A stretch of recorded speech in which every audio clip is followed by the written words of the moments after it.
पे आता है यहाँ पे किस वैज्ञानिक ने शुद्ध क्रिस्टल, ठीक है, अवस्था को सर्वप्रथम अलग किया। तो इसका तो आंसर मैं बता दूंगा बहुत आसानी से, ठीक है, WM स्टैनले ने, ठीक है। आप इसे रट भी लीजिए कि किस वैज्ञानिक ने शुद्ध क्रिस्टल अवस्था को सर्वप्रथम अलग किया, WM स्टैनले ने, ठीक है। आपने इसके बारे में जान लिया, लेकिन इसके अलावा और भी चीज़ें जानने लायक चीज़ें क्या क्या देखिए। पहला चीज़ यहाँ पे समझिएगा, यहाँ पे वास्ट, यहाँ पे देख रहे हैं वाटसन एंड क्रिक के बारे में। तो इनके बारे में जो जानिए कि क्या है, DNA की जो डबल हेलिक्सल जो मॉडल था, ठीक है, DNA का जिसको कहते हैं द्विकुंडलित संरचना मॉडल, डबल हेलिक्सल मॉडल किसने दिया? तो DNA का जो लिख देता हूँ मैं यहाँ पे, ठीक है, द्विकुंडलित संरचना किसने दिया था? वाटसन एंड क्रिक को। सुना था ना DNA का द्विकुंडलित संरचना किसने दिया? वाटसन एंड क्रिक ने, ठीक है। DNA का अगर यहाँ से अगर हम बात करते हैं तो DNA का काम क्या है भाई? कुछ इंपॉर्टेंट चीज़ है कि जैसे इसका वर्क क्या है, तो ये प्रोटीन संश्लेषण को कंट्रोल करता है, ठीक है। ये प्रोटीन संश्लेषण को क्या करता है, ठीक है, ये प्रोटीन संश्लेषण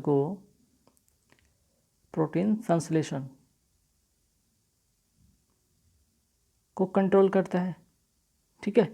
आपने तो चीज़ सीखा कि वाटसन क्रिक यहाँ से द्विकुंडलित संरचना दिया, ठीक है, DNA का। दूसरा कि DNA का कार्य प्रोटीन संश्लेषण का, ये जीन की इकाई है। DNA क्या है भाई? यहाँ पे एक और चीज़ नोट कीजिएगा, ये जीन की इकाई है। तीसरा फैक्ट, जीन की इकाई है DNA, जीन की इकाई है DNA। प्रोटीन संश्लेषण का कंट्रोल कौन करता है? DNA, ठीक है। और जीन, यहाँ पे मैंने जो वर्ड बोला जीन, इस शब्द को किसने दिया? ये क्वेश्चन आता है कि जीन शब्द को किसने दिया? तो ये जोहानसन ने दिया, ठीक है, जोहानसन ने। तीसरा के अलावा चौथा फैक्ट आपने जान लिया। चलिए, तो वाटसन एंड क्रिक के बारे में आपने जाना। अब इसके अलावा अरविंद खुराना के बारे में थोड़ा जानिए, ठीक है। तो इनको 1968 में, सवाल यहाँ से आता है, 1968 में नोबेल मिला था इनको, किस क्षेत्र में? चिकित्सा के क्षेत्र में। तो यहाँ से डायरेक्ट एक क्वेश्चन आता है कि चिकित्सा के क्षेत्र में अरविंद खुराना को नोबेल पुरस्कार कब मिला था? 1968 को। और इनके द्वारा जो न्यूक्लिक एसिड में जो न्यूक्लियोटाइड का क्रम जो खोजा गया, इन्हीं के द्वारा खोजा गया, ठीक है। न्यूक्लिक एसिड में न्यूक्लियोटाइड का क्रम खोजा गया अरविंद खुराना के द्वारा, ठीक है। इन्हीं के कारण इनको चिकित्सा के क्षेत्र में नोबेल पुरस्कार 1968 में मिला, ठीक। चलिए, कॉफ़ी में सबसे महत्वपूर्ण उत्तेजक कैफीन होता है, सही बात है। चाय में सबसे महत्वपूर्ण उत्तेजक पदार्थ क्या होता है? तो देखिए, चाय में भी दो चीज़ होता है, कैफीन होता है, दूसरा निकोटीन होता है। कैफीन होता है या निकोटीन होता है, ठीक है, निकोटीन, ध्यान रखिएगा, कैफीन या निकोटीन। आप इसे कैफीन पे टिक कर लें। नेक्स्ट है कि निम्न में से कौन सा कार्य गुर्दे का नहीं? गुर्दे का कहने का मतलब यहाँ पे हम बात करेंगे किडनी से, ठीक है, बात हो रहा है यहाँ पे किडनी से। किडनी का कौन सा कार्य नहीं? तो किडनी का कार्य क्या क्या है भाई? तो आपका रक्त का चाप नियमन करता है, सही है। मूत्र का बाहर निकालना, सही है। शरीर में तरलों का अम्लता का नियमन करता है ना, शरीर का जो तरल होता है, मीन्स कि शरीर में जो भी अम्लता हो जाती है उसके नियमन का जो है काम करता है ये किडनी। तो क्या नहीं करता है? तो एंटीबायोटिक्स का स्राव नहीं करता है। किडनी के बारे में 2-3 फैक्ट और जानिए, ठीक है।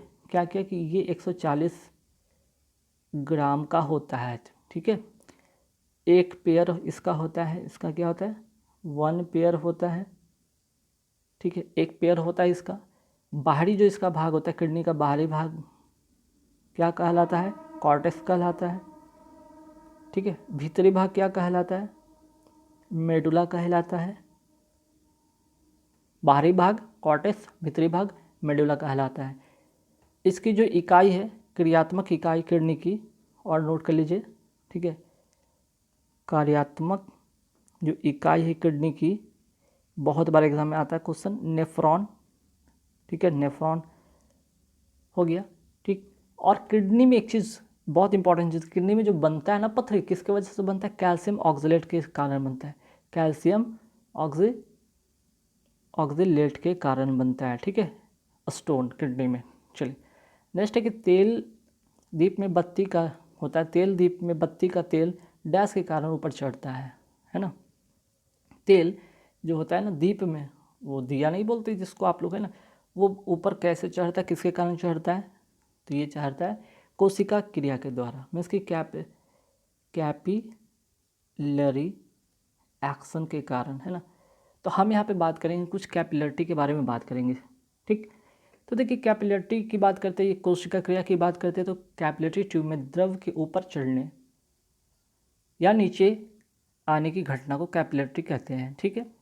और ये ऊपर और नीचे चढ़ने का रीज़न होता है इसके जो रेडियस होते हैं ना कैपिलरिटी, इसमें रेडियस, इसका जो रेडियस होता है इसी पर डिपेंड करता है। अगर रेडियस जितना पतला कम होगा उतना इजी वे में ऊपर चढ़ेगा, ठीक है। मीन्स कि अगर ये पाइप है तो अगर इसमें वाटर का लेवल यहाँ तक आ जाएगा, अगर ये इसका जो रेडियस चौड़ा है तो इसका जो पानी का लेवल यहाँ रह जाएगा। बात समझ में आया, ठीक है। इसी पर एक एग्जांपल भी सेट किया गया है, जैसे अगर हम कोई 2 टब लेते हैं तो ये क्या है ना, एक पाइप को अगर हम वाटर में, ठीक है, डालते तो क्या होता है, ये नीचे की ओर आता है। लेकिन अगर हम इसको ये द्रव से भर दिया जाए, ठीक है, ये द्रव किस चीज़ का भर दिया जाए, पारे का भर दिया जाए, पारे का कोई द्रव भर दिया जाए तो कैसा होगा, यहाँ पे हल्का सा उभरा हुआ फील होगा, ठीक है। कहने का मतलब समझ में, जो द्रव जो कांच को भिगोता है, ठीक, वो आसानी से ऊपर चढ़ता है, और जो द्रव कांच को नहीं भिगोता है वो ऊपर नहीं चढ़ता है। जैसे एग्जांपल के तौर पे आप पारा को ले लीजिए, Hg को ले लीजिए, ठीक है। चलिए, ठीक, चलिए नेक्स्ट है कि सूखा बालू चमकीला क्यों दिखाई देता है जबकि गीला बालू जो होता है धातुहीन होता है। चमकीला की वजह क्या होता है यहाँ पे समझिएगा, चमकीला का बस इसका रीज़न होता है इसका परावर्तन, ठीक है। चलिए, अच्छा ऊपर वाले कुछ क्वेश्चन में छूट गया चीज़ें। अच्छा हाँ, ऊपर वाले क्वेश्चन में एक श्यानता वर्ड के बारे में मैं बताने वाला था। श्यानता जिसको कहते हैं विस्कोसिटी, इसके पहले वाले वीडियो में मैं बता रखा था, ठीक है। विस्कोसिटी, विस्कोसिटी है क्या, ठीक है, इसके पहले वाले वीडियो देखिए, सारे बातें मैं बताया। तो विस्कोसिटी के बारे में थोड़ा सा जान लीजिएगा। पहला पॉइंट, आदर्श तरल की जो होता है ना, आदर्श तरल की जो श्यानता होता है वो क्या होता है, शून्य होता है, ठीक है, शून्य होता है। दूसरा, ताप जब बढ़ेगा,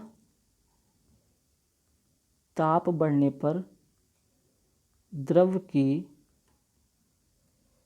श्यानता क्या होती है, घट जाती है, ठीक है, परंतु गैस में बढ़ जाती है। गैस में क्या होती है, बढ़ जाती है। दूसरा फैक्ट, अब हम बात करेंगे इसका। अच्छा, ये विस्कोसिटी किस में होता है, तो द्रव में होता है, गैस में होता है, ठोस में नहीं होता है, ठोस में नहीं होता है, द्रव और गैस में होता है, ठीक है।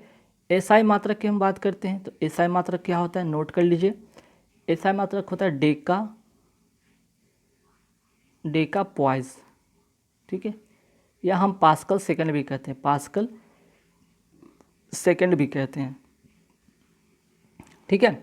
और इसको ईटा के द्वारा, ठीक है, इस तरह से ईटा के द्वारा सूचित किया जाता है, सिंबल, ठीक। तो 5-6 यहाँ इसका जो मैंने पॉइंट बताया आप नोट कर लीजिएगा, ठीक है। चलिए, निम्नलिखित में कौन सा कथन गलत है, गलत की बात कहा गया है। रक्त अम्लीय होता है क्या, अगर इसका pH मान 7.4 होता है तो आप डिसाइड कर लीजिए ये अम्लीय होता है, तो गलत हो गया, ठीक है। रक्त क्षारीय होता है, तो कहने में इसका अगर क्वेश्चन के अकॉर्डिंग आंसर ये होगा रक्त अम्लीय होता है, गलत बात है। रक्त क्या होता है, रक्त तो क्षारीय होता है ना, क्योंकि इसका आप pH मान देख लीजिए क्या है, 7.4 है। पित्त रस का स्राव जो होता है, बाइल जूस का स्राव लीवर से होता है, सही बात है, करेक्ट बात है। अमाशय रस में HCl होता है, ये भी सही बात है।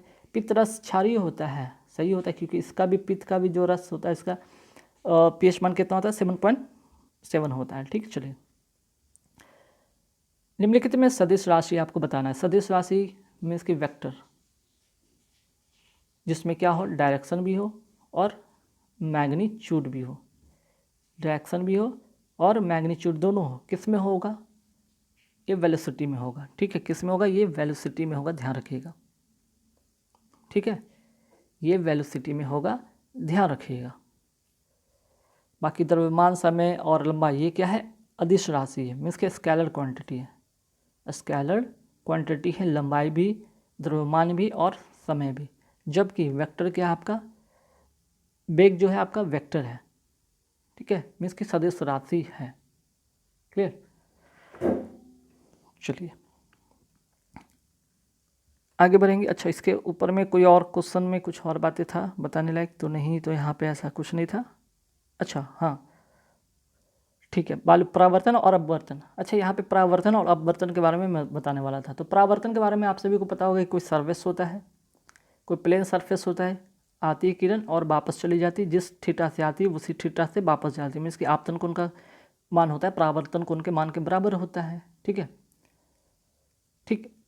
और ये समतल दर्पण की अगर स्टोरी के बारे में मैं बात करूँ तो समतल दर्पण पे इसके पहले वाले वीडियो में मैंने सारे फैक्ट में बता रखा था। ठीक है, कि समतल दर्पण में होता है क्या। पहला फैक्ट मैंने बताया कि अगर वी स्पीड से आप जा रहे हैं दर्पण की ओर तो आप 2v से आते हुए प्रतीत होता है। अगर आप थीटा कोण से घुमाते हैं तो कितना बन जाता है, 2 थीटा उसका डिग्री बन जाता है। ठीक है, प्रतिबिंब का जो अगर हम प्रतिबिंब को थीटा डिग्री से घुमाते हैं तो 2 थीटा बन जाता है। दर्पण की लंबाई, ठीक है, थर्ड चीज़ कहा था कि दर्पण की लंबाई जो था हम आधा करेंगे वस्तु के तो प्रतिबिंब दिखेगा, पूर्ण कंप्लीट प्रतिबिंब दिखेगा। ठीक है, और ये कैसा होता है, काल्पनिक होता है, बराबर होता है, लैटरल इनवर्स होता है। ठीक है, ये सारे बातें फैक्ट मैंने बताया था। रिफ्रैक्शन की अगर बात करें तो रिफ्रैक्शन के अपवर्तन जिसको कहते हैं, ठीक है, अपवर्तन रिफ्रैक्शन कहते हैं, क्या होता है, आपका सघन माध्यम से विरल माध्यम में आता है और फिर विरल माध्यम से सघन माध्यम में चला जाता है। तो होता है क्या कि जब सघन माध्यम से विरल माध्यम की ओर आता है तो यह अभिलंब की ओर आता है ना, अभिलंब की ओर झुकता है, और जब विरल माध्यम से सघन माध्यम की जाता है तो अभिलंब से दूर जाता है। ये तो इसका एक कहानी है। ठीक है, अब वेवलेंथ बढ़ने से क्या होता है, अपवर्तनांक कम हो जाता है। वेवलेंथ बढ़ेगा तो अपवर्तनांक, यहाँ से एक और अपवर्तनांक के बारे में जाने, अपवर्तनांक।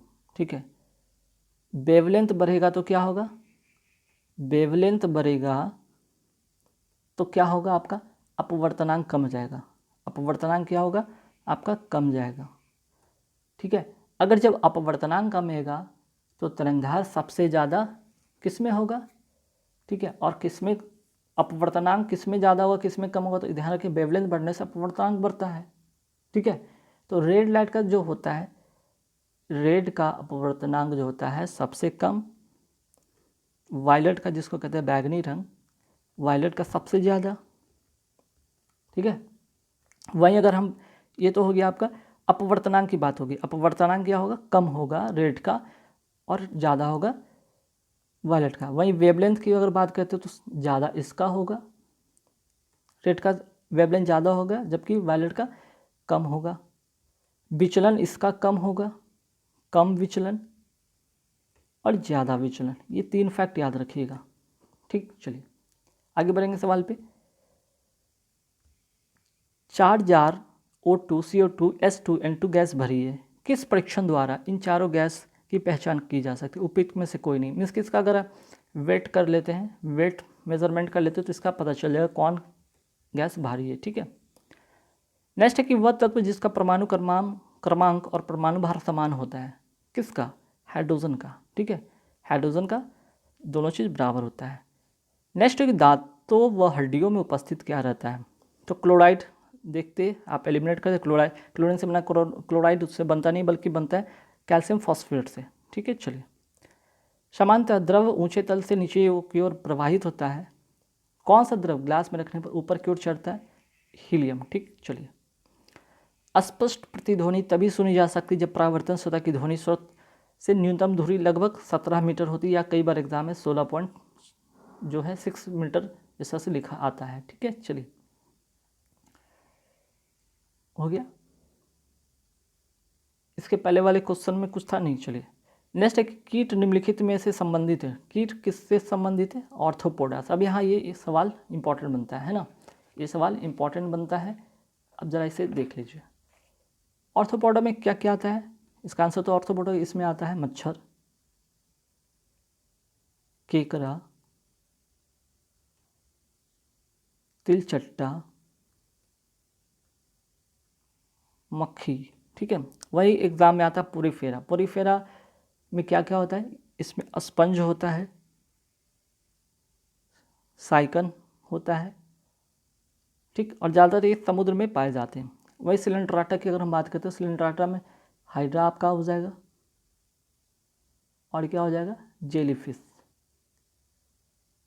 जेलीफिश। एनिलिडा में क्या क्या हो जाएगा, एनिलिडा में ध्यान रखिए बहुत बार इससे आता है। एनिलिडा में आप नोट कर लीजिए, जोंक होता है, नेरिस होता है, नेरिस कई बार एग्जाम में पूछा गया, नेरिस केचुआ होता है, ठीक है, एनिलिडा में, ठीक। ऑर्थोपोडा की अगर हम बात करते हैं तो ऑर्थोपोडा जंतु जगत का सबसे बड़ा संघ भी है, ठीक है। चलिए, गैमेट की शुद्धता नियम का प्रतिपादन किसने किया था, मेंडल ने किया था, ठीक है। गैमेट की शुद्धता का नियम प्रतिपादन मेंडल ने किया था। और आनुवांशिक संबंधी प्रयोग के लिए मेंडल ने, ठीक है, मेंडल ने मटर के पौधे का उपयोग किया था। यहाँ से सवाल ये भी आता है।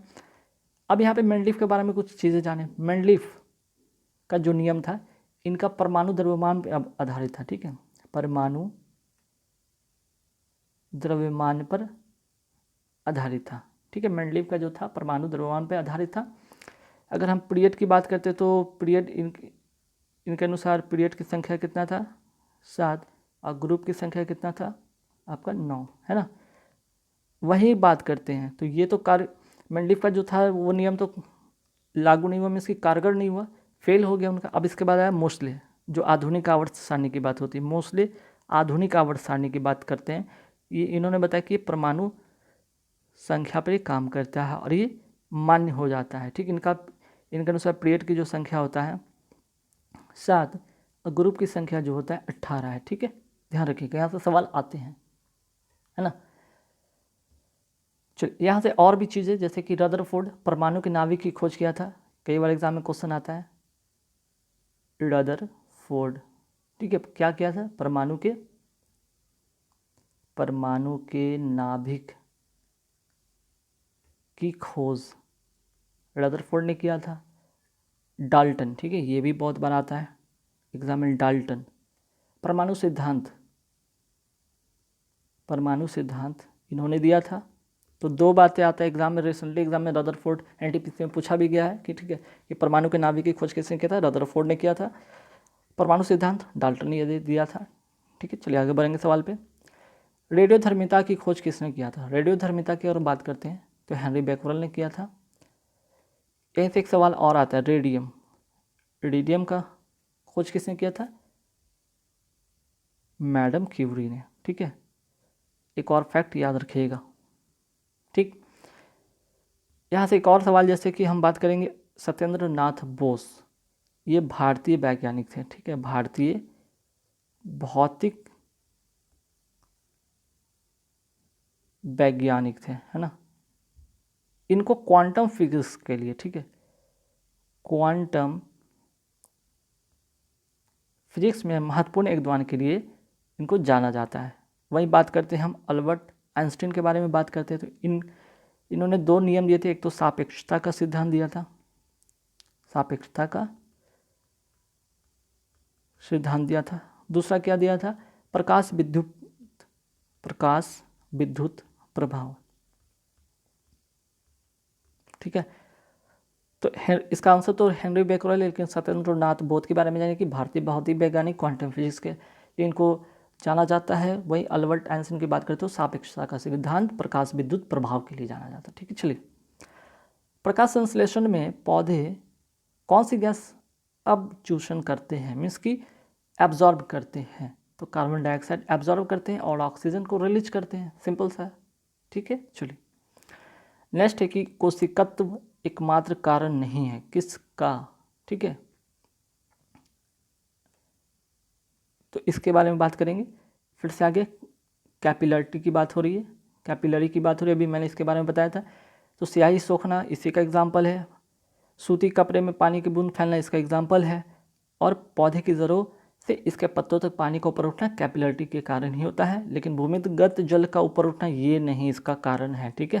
चलिए, सुपरसोनिक विमान किसको हानि पहुंचाता है, सुपरसोनिक विमान किसको हानि पहुंचाता है, ये पहुंचाता है आपको ओजोन लेयर को, ठीक है, ओजोन लेयर को, ठीक है। सुपरसोनिक जो विमान होता है किसको हानि पहुंचाता है? ओजोन लेयर को। देखिए अब यहाँ पे एक फैक्ट और याद रखिएगा, आपको पता होना चाहिए कि आपके जो वायुमंडल में है कितने लेयर होते हैं, यहाँ पे 5 लेयर होते हैं, 1 2 3 4 ये 5। पहला आप सभी को पता होगा ट्रोपोस्फेयर होता है, दूसरा होता है स्ट्रेटोस्फेयर, तीसरा क्या होता है मेजोस्फेयर, चौथा क्या होता है थर्मोस्फेयर, और लास्ट होता है एक्सोस्फेयर। एक्सोस्फेयर में आपका स्पेस शिप यहाँ पे होता है, सैटेलाइट आपको थर्मोस्फेयर में चलता है, ठीक है। सैटेलाइट कहाँ मूव करता है? थर्मोस्फेयर में। अगर हम मेट्रॉइड्स की बात करते हैं, उल्का पिंड की बात करते हैं, ये कहाँ दिखाई देगा ज़्यादातर? मेसोस्फेयर में। ओजोन लेयर जिसकी अभी बात कर रहे थे, ओजोन लेयर आपका यहाँ पे दिखेगा। अगर हम बात करते हैं एरोप्लेन की बात करते हैं, एरोप्लेन की बात करें तो कहाँ ये चलता है? ट्रोपोस्फेयर में। हॉट बैलून की बात करें तो यहीं चलता है, ठीक है। तो आप इसे याद रखिएगा, आपका 5 लेयर होते हैं, याद रखिएगा, troposphere, stratosphere, mesosphere, thermosphere, exosphere, ठीक है, जिसको क्षोभ मंडल, समताप मंडल, मध्य मंडल, आयन मंडल, वायुमंडल कहते हैं हिंदी में, ठीक है। चलिए आगे बढ़ेंगे सर। रबड़ से स्टील अधिक लचीला होता है ना, रबड़ से जो स्टील होता है अधिक लचीला होता है, क्यों? इसका रीज़न क्या है? इसका कारण है कि प्रतिबल का विकृति से अनुपात अधिक होता है, मीन्स कि स्ट्रेस का जो रेशियो होता है वो ज़्यादा होता है स्ट्रेन से, मीन्स कि विकृति से, है ना। यहाँ से एक चीज़ और आता है, स्ट्रेस जो होता है डायरेक्टली प्रोपोर्शनल होता है स्ट्रेन के, ठीक है। स्ट्रेस डायरेक्टली प्रोपोर्शनल होता है स्ट्रेन के, ठीक है।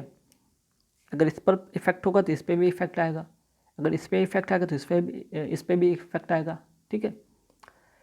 और यहाँ से इसका जो है प्लस, जिसको इलास्टिसिटी का गुणांक कहते हैं, E equal to stress by strain होता है, ठीक है।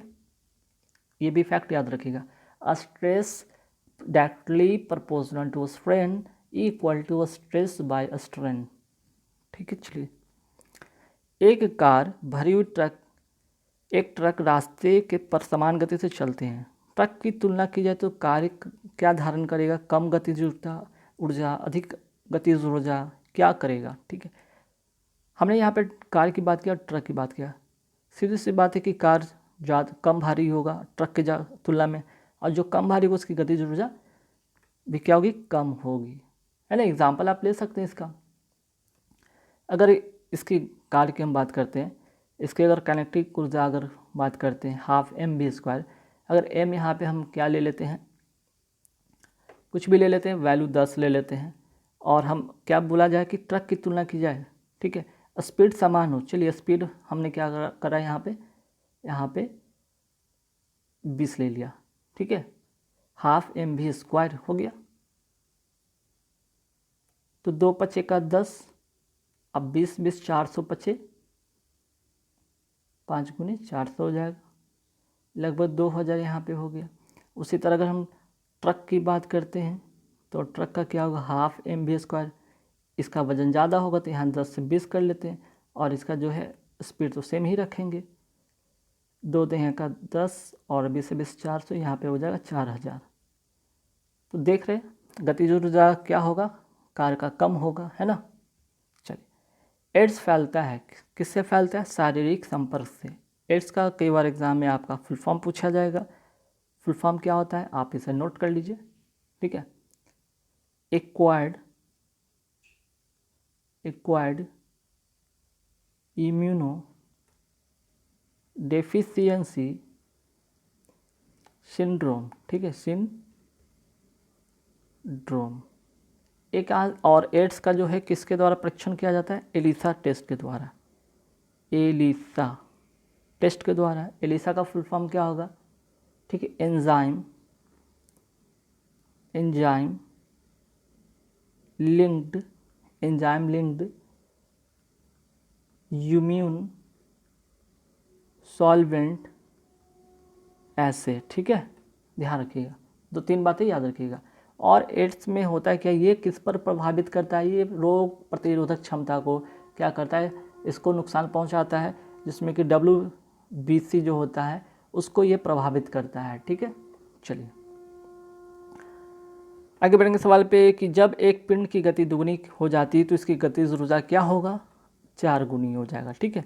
आप गति को दुगनी करेंगे तो गतिज ऊर्जा क्या हो जाएगी, 4 गुनी हो जाएगी। एग्जाम्पल आप सेट करके ½ mv² पर चेक कर लीजिएगा। ½ mv², अगर इस बार भी हम कितना लेते हैं, आप यहाँ पे अगर हम ले लेते हैं 2, ठीक है, v² यानी 100, तो क्या हो जाएगा 50 m, फिर से ½ m वही रहेगा। इस बार क्या करेंगे, दुगना कर देंगे, 10 का 100 हो गया तो इस बार 20 का 400 हो जाएगा, तो क्या हो जाएगा 200 m, ठीक है। तो 50 का अगर 200 से देखते हैं बैलेंस करके तो कितना गुना ज़्यादा है, 4 गुना ज़्यादा है, इसलिए 4 गुना होगा इसका करेक्ट आंसर, ठीक है। नेक्स्ट है कि 20 kg वजन को ज़मीन से 1 मीटर ऊपर की ऊंचाई पर उठाने में किया गया कार्य क्या होगा। कार्य, सबसे पहले W मीन्स की कार्य का फॉर्मूला आप जानेंगे कि फोर्स इंटू डिस्प्लेसमेंट भी होता है, और वर्क का एक और फार्मूला होता है आपका mgh, ठीक है, जहाँ पे आपको कौन से फार्मूला लगाने हैं, mgh वाला, ठीक है। मास 20 kg है, g आपको यहाँ पे 10 लेने, हालांकि g का मान तो 9.8 मीटर पर सेकंड होता है, आप इसको लगभग 10 मान के चलेंगे, और h तो यहाँ पे 1 दिया है तो 200 यहाँ पे जूल हो जाए, चूँकि कार्य का मात्रक होता है जूल, इसलिए 200 जूल इसका करेक्ट आंसर होगा, ठीक। पानी के खारापन का कारण किसका घुलनशील लवण होता है, तो खारापन में क्या होना चाहिए, यहाँ पे आपका कैल्शियम एवं मैग्नीशियम, ठीक है। खारेपन का कारण होता है कैल्शियम एवं मैग्नीशियम। अब यहाँ से चीज़ जानिएगा, यहाँ से एक और फैक्ट 2-3, अच्छा ये क्वेश्चन और भी है, चलिए ठीक है। यहाँ पे एक फैक्ट मैं पहले बता देता हूँ, उसको आप नोट कर लीजिए यहीं पे। अगर हम बात करते हैं अस्थायी कठोरता, अस्थायी कठोरता की बात करते हैं तो किसके कारण होता है, कैल्शियम एंड मैग्नीशियम के बाइकार्बोनेट के कारण, बाइकार्बोनेट के कारण, ठीक है। अस्थायी कठोरता का कारण क्या होता है, कैल्शियम एवं मैग्नीशियम के बाइकार्बोनेट के कारण जो घुला रहता है पानी में, ठीक है। एक होता है अस्थायी, अस्थायी कठोरता किसके कारण होता है, ये होता है आपका इसमें कैल्शियम एंड मैग्नीशियम के सल्फेट हो गया, क्लोराइड हो गया, और क्या हो गया, नाइट्रेट, ठीक है, नाइट्रेट के कारण। अब इन दोनों को अगर हम बात करते हैं, इन दोनों को किसके द्वारा दूर किया जा सकता है, इन दोनों में हम क्या मिला देंगे तो इसकी कठोरता दूर हो जाएगी। दोनों में आप NaCO3 मीन्स की सोडियम कार्बोनेट मिलाने से इसकी अस्थायी कठोरता भी दूर हो जाती है, अस्थायी कठोरता भी दूर हो जाती है। लेकिन अगर ऑप्शन में अगर अस्थायी के बारे में दिया जाए और सोडियम कार्बोनेट नहीं दिया जाए तो यहाँ पे होगा इसका बूझा चूना, ठीक है। इसके द्वारा इसकी कठोरता दूर होती है, ठीक। चलिए नेक्स्ट है कि निम्न में से कौन सा रोग वायरस से नहीं होता है, तो वायरस से नहीं होता है, वो टाइफाइड वायरस से नहीं होता है, ठीक है। ये बैक्टीरिया से होता है, बैक्टीरिया से होता है, जिसमें कि जो आंत होते हैं, इंटेस्टाइन होते हैं, ठीक है, उसमें क्या होता है, इन्फेक्शन हो जाता है। गाइज यहाँ पे 25 क्वेश्चन कंप्लीट होते हैं, काफ़ी सारे डिटेल्स मैंने आपको बताया।